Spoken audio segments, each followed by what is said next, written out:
நேயர்கள் எல்லாருக்கும் வணக்கமுங்க. இந்த வீடியோவில் மே மாதம் எப்படி இருக்க போகுது அப்படின்னு தான் தெரிஞ்சுக்க போகிறோம். அதே மாதிரி இந்த மாதத்தில் வருட கிரகங்களுடைய பேச்சு இருக்குது. குரு பகவானுடைய பேச்சு, ராகு கேதியோட பேச்சு. குரு வந்து ரிஷபராசிலிருந்து மிதன ராசிக்கு மே மாதம் 14ஆம் தேதி போக போறாரு.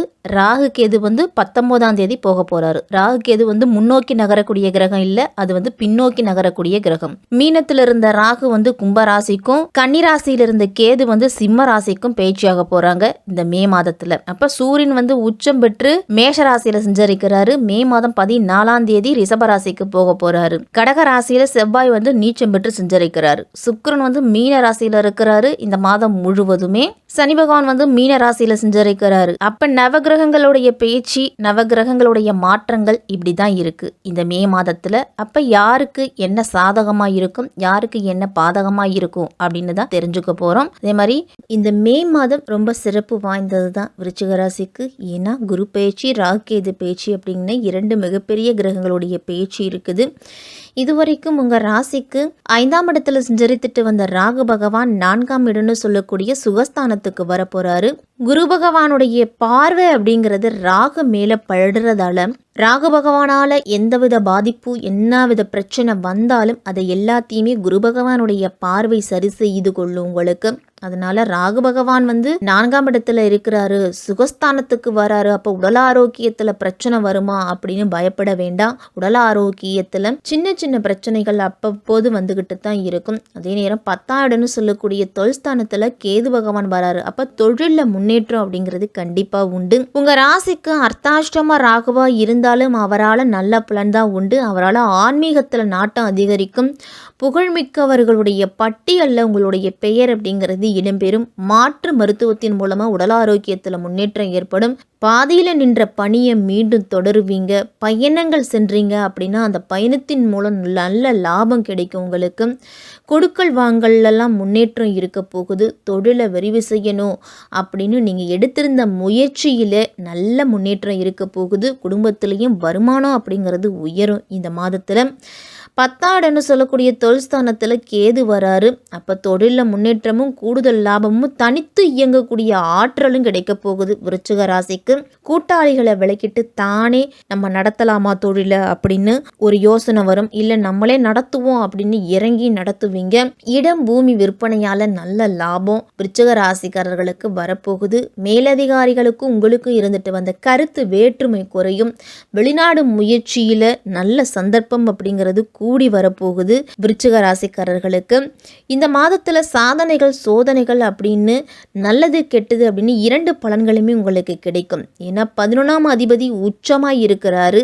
அதனால லாபஸ்தானம் அப்படிங்கிறது சிறப்பாக இருக்கு. வேலை இல்லாதவர்களுக்கு வேலை கிடைக்கும். உத்தியோகத்தில் மாற்றத்தை எதிர்பார்த்தவர்களுக்கு நல்ல மாற்றம் கிடைக்க போகுது. தொழிலில் வாய்ப்புகள் தேடி வரும். நல்ல மனிதர்களின் ஆலோசனையால் உங்களுக்கு வந்து தொழில் வாய்ப்புகள் கிடைக்கும். அதனால் ஆதாயம் உண்டு. தொழில் விருத்தியாகக்கூடிய யோகம் இருக்குது. 10ஆம் அதிபதி உச்சமாக இருக்கிற தாழல் தொழில்ஸ்தானம் வலுவடையுது. அப்போ தொழில் இருந்துட்டு வந்த தடைகள் நீங்க போகுது. புதிய ஒப்பந்தங்கள் கிடைக்கும். மனதில் தைரியமும் தன்னம்பிக்கையும் அதிகரிக்கும். கோவில்களுக்கெல்லாம் பிரார்த்தனைகளை நிறைவேற்ற செல்லக்கூடிய மாதம் இந்த மே மாதம். குலதெய்வ கோவிலுக்காக இருக்கட்டும், இல்லை மற்ற தெய்வங்களுக்காக இருக்கட்டும், பிரார்த்தனைகளை நிறைவேற்றுவீங்க. உடன் பணியாற்றுபவர்களுடைய உண்மை முகத்தை கண்டறியக்கூடிய மாதமாக இந்த மே மாதம் இருக்க போகுது. யார் நல்லவங்க, யார் கெட்டவங்க, நமக்கு யார் துரோகம் செய்கிறா அப்படிங்கிறத கண்டுகொள்ளுவீங்க.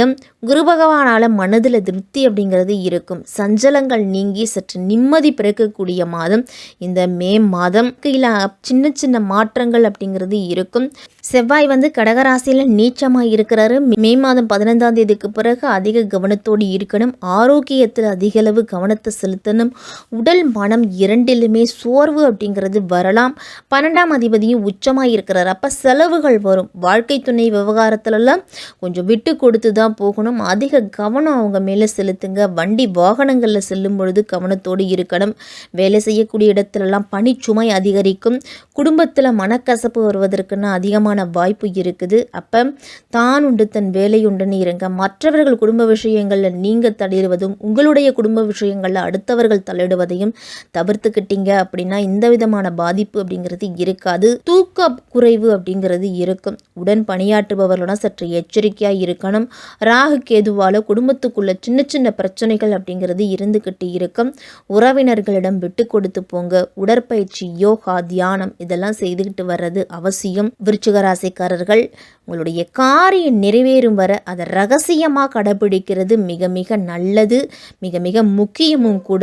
மற்றவர்களிடத்தில் சொன்னீங்க அப்படின்னா அந்த காரியம் நிறைவேறாமல் போகலாம், இல்லை அதில் தடைகள் வரலாம், இப்படி ஏதாவது ஒரு பிரச்சனை வரும். அப்போ காரியம் முடியும் வரை அமைதி காக்கிறதும் நல்லது. குடும்பத்தில் வேலை பளு அதிகரிக்கும் பெண்களுக்கெல்லாம் வார்த்தைகளில் கவனத்தோடு இருக்கணும். தேவையற்ற வார்த்தைகளை பயன்படுத்துவதை தவிர்த்துக்குங்க. பண பரிவர்த்தனை எல்லாம் எச்சரிக்கையாக இருக்கணும். வயதில் மூத்தவங்கள்லாம் ரத்த அழுத்தம், சர்க்கரையோட அளவுலாம் சரியாக இருக்கா அப்படின்னு மாதந்தோறும் செக் பண்ணி பார்த்துக்குங்க. தாய் தந்தையரோட உடல் ஆரோக்கியத்திலையும் குழந்தைகள் மனைவி உடல் ஆரோக்கியத்திலையும் கவனத்தோடு இருக்கணும்.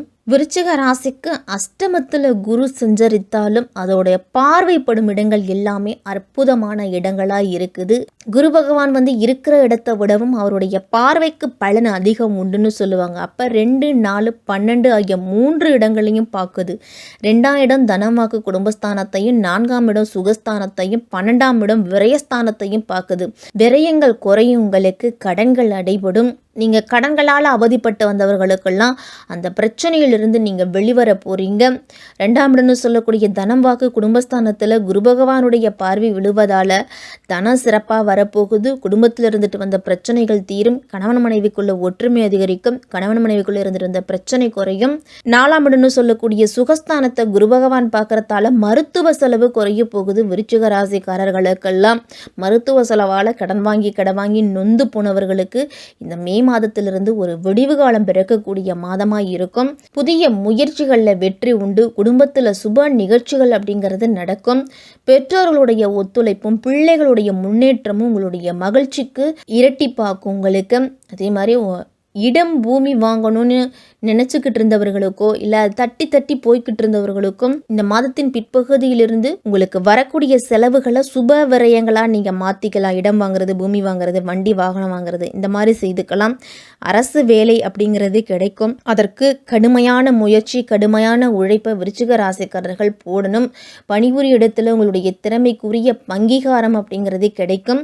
இந்த மாதத்தில் குலதெய்வ வழிபாடு உங்களுடைய குடும்பத்தின் முன்னேற்றத்துக்கு வழிவகுத்து கொடுக்கும். கால பைரவரை வழிபட்டுட்டு வாங்க விருச்சிக ராசிக்காரர்கள். அஷ்டமி நாட்களில் அவரால் தைரியமும் தன்னம்பிக்கையும் அதிகரிக்கும். உங்களுக்கு ஒரு பாசிட்டிவ் எனர்ஜி அப்படிங்கிறது இருந்துகிட்டு இருக்கும்.